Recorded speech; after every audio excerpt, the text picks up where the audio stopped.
Kahapon nga ito ng umaga at ito nga't papasok na ang mga estudyante ko papunta nga sa school. Naihatid nga namin ni Sia ito ngang mga ate niya dito nga sa may labas. Maganda sana maglaba ngayon kaso nga pag umaga ay busy ako at naalala ko may PTA meeting pa pala mamaya ng 12:30. Talamang baboy ang nabili ko nga kanina dun nga sa may kanto at ang gagawin ko lang sana nga dito ay pork steak kaso ay nananawa rin naman ang mga alaga ko. Gagawin ko na nga lang siyang barbecue pero hindi na nga lang ako gagamit ng uling dito at sa kawali na lang. Lagay na nga ako dito ng isang boteng Sprite, toyo, kalamansi at oyster sauce. Hindi naman po ako expert sa pagluluto pero ito po ay pinanood ko nga lang sa YT. Tansya-tansya nga lang ang ginawa ko ngang paglalagay ng mga ingredients dito nga sa imamarinate ko. Naglagay na din pala ako dito ng 2 kutsarang asukal. Lagay ko nga lahat ng ingredients ay hahaluin nga natin ito para naman magsama-sama nga yung mga pampalasa na nilagay natin dito. At bago ko nga ito hinalo ay naghugas naman akong mabuti ng mga kamay ko. Imamarinate ko nga lang ito ng 1 oras. Pinaliguan ko na nga muna dito si Sia at para nga rin makaligo na din ako.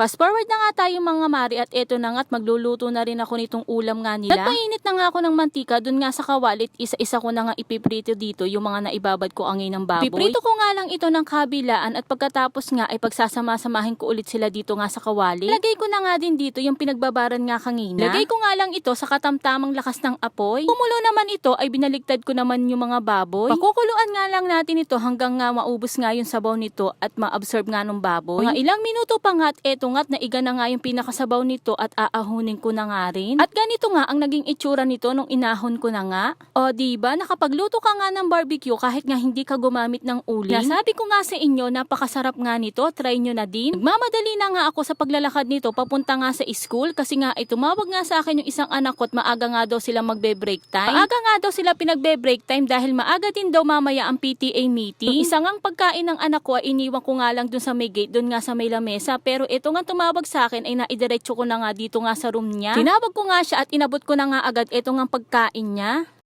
Time check, 12:45 nga, nandito na nga kami sa may high school at eto nga may mga magulang na nga rin na nag-aantay dito nga sa labas ng gate kung kailan nga papapasukin. Maya-maya naman ay pinapasok na nga kami sa kanya-kanyang mga room ng mga anak namin. 2 estudyante ko ngang anak ang pagmi-meeting ko kaso nga ay dito nga ako sa grade 8 ko nga nag-meeting. Maya-maya naman ay nagpasimula na nga ng meeting eto nga si ma'am pero bago nga yun ay nag-pray nga muna ito nga isang kaklase ng anak ko. Marami nga rin pinag-usapan dito nga sa meeting pero ito nga ang pinaka-highlights talaga ng meeting ngayon. Ito nga pag-i-elect nga ng mga officer. Katulad nga last year, hindi na naman ako nakaligtas nga sa election ng officer. Natuwa naman ako at pag uwi ko nga galing nga sa meeting ay andito nga si Sia sa may gate. Inaantay yata ako ng batang ito. Iniwan ko nga lang siya kanina sa ate niya.